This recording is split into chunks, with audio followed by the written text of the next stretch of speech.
আজি সচলত প্ৰশাসনৰ উচ্ছেদ অভিযান এই অভিযানৰ অংশ হিচাপে বুলডোজাৰ লগাই ভঙা কাৰ্য আৰম্ভ কৰে Indian institute of hotel management চমুকৈ IIHM শৈক্ষিক প্ৰতিষ্ঠানখনৰ 2007 চনত প্ৰতিষ্ঠা হোৱা এই প্ৰতিষ্ঠানখন এতিয়া স্থানান্তৰিত হ'ব ভঙাগড়লৈ।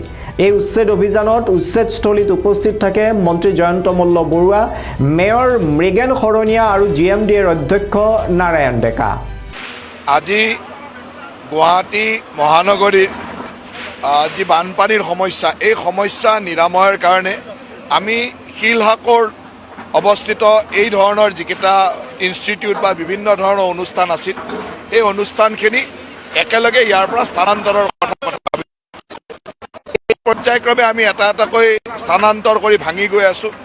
আজি IHM Indian institute of hotel management এটা অত্যন্ত ডাঙৰ অনুষ্ঠান। আপোনালোকে দেখিছে যে প্ৰায় 15 বিঘা মাটিত এই অনুষ্ঠানটো আছিল। ভাৰত চৰকাৰৰ এটা সংস্থা বা এটা অনুষ্ঠান, ই যথেষ্ট লোকক শিক্ষা দীক্ষাও দি আছিল, কিন্তু আমাৰ ভৱিষ্যতৰ তাগিদাত বা ভৱিষ্যতৰ গুৱাহাটীৰ বানপানী নোহোৱা কৰাৰ স্বাৰ্থত আমি এনেকুৱা অনুষ্ঠানো ইয়াৰ পৰা স্থানান্তৰ কৰাৰ সিদ্ধান্ত লৈছোঁ।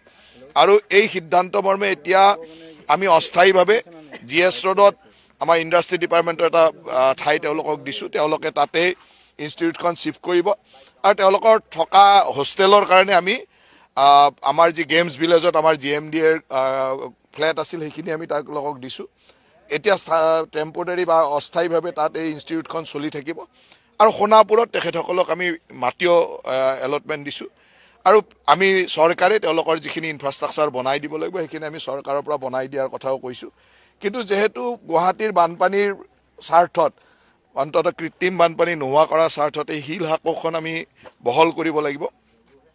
800 বিঘাতকৈ বেছি মাটি আমি ইয়াত খনন কৰাৰ পৰিকল্পনাত আছোঁ আৰু সেই পৰিকল্পনাৰ অংশ হিচাপে আজি ইয়াত আমি এই ধৰণৰ স্থানান্তৰণ আৰু এই বিল্ডিং ভঙা কামটো আৰম্ভ কৰিছোঁ। এই গোটেই ভৱনটো ভঙাৰ ক্ষেত্ৰত কিমান সময় আপোনালোকে ধাৰ্য কৰিছে যে কেতিয়াৰ ভিতৰত সম্পূৰ্ণ হ'ব?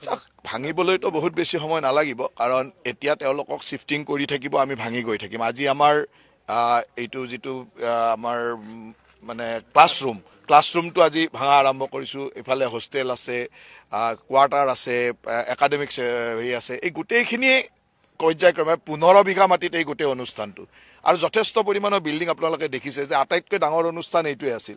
আজিৰ পৰা আমি আৰম্ভ কৰিলোঁ। মই ভাবোঁ যে 15 দিনমানৰ ভিতৰত তেওঁলোকৰ শ্বিফটিঙৰ কামো চলি থাকিব, আমাৰ ডিমলিউশ্যনৰ কামো চলি থাকিব। গতিকে ইয়ে আমাক এটা ভৱিষ্যতৰ দিনৰ প্ৰয়োজনীয়তাৰ তাগিদা যিটো আছিল সেইটো আমি পূৰণ কৰিব পাৰিম। আৰু ইয়াৰ পিছত ধৰক আৰু দুটা অনুষ্ঠান আছে ইয়াতে, এটা হ'ল টেনিছ কোৰ্টখন আৰু জিঞ্জাৰ হোটেল। এই দুখনো আমি খুব পৰ্যায়ক্ৰমে ভাঙিবলৈ গৈ আছোঁ।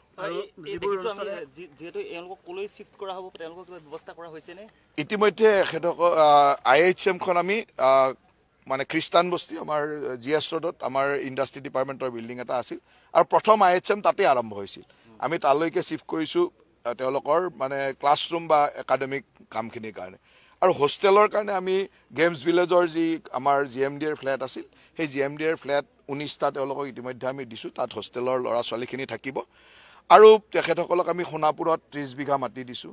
সোণাপুৰৰ 30 বিঘা মাটিত যিখিনি বনাই দিব লাগিব আমি চৰকাৰ সেই গোটেইখিনি বস্তু বনাই দিম। কিন্তু বৰ্তমান সময়লৈকে যিখিনি প্ৰেক্টিকেল কৰিব লাগে সেইখিনিৰ কাৰণে গোটেই ব্যৱস্থা কৰা হৈছে। আপোনালোকে যদি চাই যে GS ৰোডত যিটো ঠাই দিছোঁ তাত গোটেই প্ৰেক্টিকেল কৰাৰ পৰা ক্লাছ কৰাৰ পৰা একাডেমিক বাকী ব্যৱস্থা সকলো তাত থাকিব। হোষ্টেলখিনিৰ কাৰণে গেমছ ভিলেজত থাকিব। গতিকে গোটেইখিনি ব্যৱস্থা আমি কৰি লৈছোঁ। তেখেতসকলে এনেকুৱা নহয়, গোটেই ব্যৱস্থাটো কৰি দিয়া হৈছে আৰু পাৰ্মানেণ্ট ব্যৱস্থাটো আমি সোণাপুৰত কৰিম। সোণাপুৰত তাত মাটিও আবণ্টন দিয়া হৈছে। অন্যান্য দুটা অনুষ্ঠানত নটিচ চাৰ্ভ কৰা হৈছে নেকি? অন্যান্য দুটা অনুষ্ঠানৰ লগত আমাৰ কথা চলি আছে আৰু খুব কম দিনৰ ভিতৰতে আমি হয়তো টেনিছ কোৰ্টখনৰ কাম আৰম্ভ মানে উচ্ছেদৰ কাম আৰম্ভ কৰিম আৰু জিঞ্জাৰ হোটেলৰ কাম আৰম্ভ কৰিম। গোটেইটো কথা চলি আছে।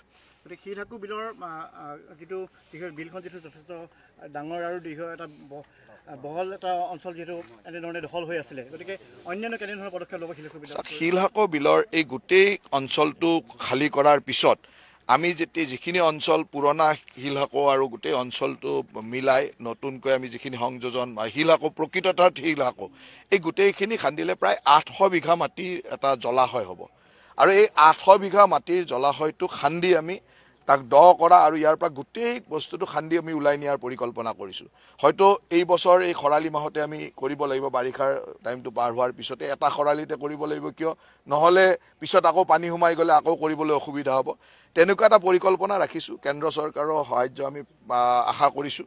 গোটেই ব্যৱস্থাটো আমাৰ চলি আছে। মই ভাবোঁ যে এই বছৰ খৰালি মাহত হয়তো আমি গোটেই শিল শাখাখনৰ খান্দা কামটো কৰিব পাৰিম।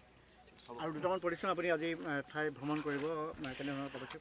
আজি মই ইয়াৰ লগে লগে গুৱাহাটীত যিবিলাক খুব ডাঙৰ হাই ৰাইজ বিল্ডিং আমি বনাওঁ, যে বহুত ডাঙৰ ডাঙৰ বিল্ডিং যিবিলাক বনাওঁ, এই বিল্ডিংবিলাক বনাওঁতে কেতিয়াবা ক'ৰবাত ড্ৰেইনে জলাশয়ে বন্ধ হৈ যায়, ক'ৰবাত নেচাৰেল ড্ৰেইনটোৱে বন্ধ কৰি দিয়ে। নিয়মমতে আমাৰ বিষয়াসকলে চায়, কিন্তু তথাপিতো কেতিয়াবা এই ইমানখিনি চাই ইনস্পেকশ্যন কৰি দিয়াৰ পিছতো বহু বছৰ পিছত গম পাওঁ যে এইটো আচলতে জলাশয় আছিল, এইটো এনেকুৱা নলা আছিল, সেই ধৰণৰ। এতিয়া আমি তেনেকুৱা ডাঙৰ প্ৰজেক্ট য'ত হ'ব তাত মই হয় ছিনিয়ৰ অফিচাৰ নহয় মই নিজে যাম। আজি মই নিজে এনেকুৱা 10-12টা অঞ্চললৈকে যাম যিবিলাকৰ পাৰ্মিশ্যনৰ কাৰণে তেওঁলোকে ইতিমধ্যে আমাক আবেদন কৰি থৈছিলে বা পাৰ্মিশ্যনৰ বাকী নিয়ম নীতিখিনি ফিল আপো কৰি থৈছে। কেৱল মই নিজে চাব যাম আৰু মই আজি গৈ চাম যে ক'ৰবাত নেচাৰেল ড্ৰেইন ব্লক কৰিছে নেকি, ক'ৰবাত মোৰ চোৱাৰ অন্য কথা নাই। এফআইআৰ এইখিনিতো আৰু অফিচিয়েলি চাই, সেইখিনি মোৰ কথা নাই। মই মাত্ৰ চাব যাম যে ক'ৰবাত নেচাৰেল ড্ৰেইন ব্লক কৰিলে নেকি, ক'ৰবাত জলাশয় পুতিলে নেকি। এনেকুৱা ধৰণৰ যিবিলাক সমস্যা বহুদিন আগতে কৰি থৈ যোৱাৰ কাৰণে আজি এইবিলাক ভাঙিব লগা হৈছে। সেইকাৰণে মই কৈছোঁ যে এতিয়া তেনেকুৱা ডাঙৰ হাই ৰাইজ বিল্ডিং হ'লে কোনোবা ছিনিয়ৰ বিষয়া অথবা মন্ত্ৰী নিজে যাম। কেতিয়াবা JMDৰ চেয়াৰমেন যাব, কেতিয়াবা মেয়ৰ যাব, কেতিয়াবা মই যাম, কেতিয়াবা, কাৰণ এনেকুৱা ডাঙৰ ডাঙৰ প্ৰজেক্ট ইমান বেছি নহয় যে আমি যাব নোৱাৰোঁ। আজিয়ে মই 11-12টা প্ৰজেক্টৰ পৰিকল্পনা ৰাখিছোঁ। এই 11টা প্ৰজেক্ট যদি মই চাব পাৰোঁ তেতিয়া মই গম পাই যাম ক'তো জলাশয় নাই, ক'তো নেচাৰেল ড্ৰেইন নাই। তেতিয়া আমি পাৰ্মিশ্যনটো দিওঁ, আৰু পাৰ্মিশ্যন দিয়াৰ আগতে চাব বিচাৰিছোঁ, আৰু সেই ধৰণৰ এটা কাম আজি আৰম্ভ কৰিব বিচাৰিছোঁ। কমপ্লেইন চাওক, কমপ্লেইনটো বহুত, মানে কমপ্লেইনৰ কথাটো এনেকুৱা যে অৰ্ডাৰ হৈ বনোৱা আৰম্ভ হোৱালৈকে কমপ্লেইন নাহে। বনোৱা আৰম্ভ হৈ কাম যেতিয়া চলি থাকে পূৰ্ণগতিত যায় তেতিয়াহে কমপ্লেইন আহে। গতিকে কমপ্লেইন আহক বা নহওক আমি গৈ চোৱাতনো কি অসুবিধা। আৰু এনেকুৱা নহয় গুৱাহাটীৰ ভিতৰতে এদিনতে মই 10-12টা চাব পাৰোঁ। গতিকে আজি 10-12টা চালোঁ, কিবা ৰৈ গ'ল, আমাৰ মেয়ৰ ডাঙৰীয়া যাব, চেয়াৰমেন যাব, আমাৰ কমিশ্যনাৰ যাব, কোনোবা ছিনিয়ৰ মানুহ এজন গ'লে, কাৰণ আমি কেতিয়াবা অকল মানে যিখিনি ফিল্ডৰ কৰ্মচাৰী তেওঁলোকৰ ওপৰতে ভৰসা কৰি ফাইলত চহী কৰি দিওঁ। ফাইলত চহী কৰাৰ আগতে অকণমান ছিনিয়ৰ কোনোবা এজন গৈ চোৱাটো ভাল।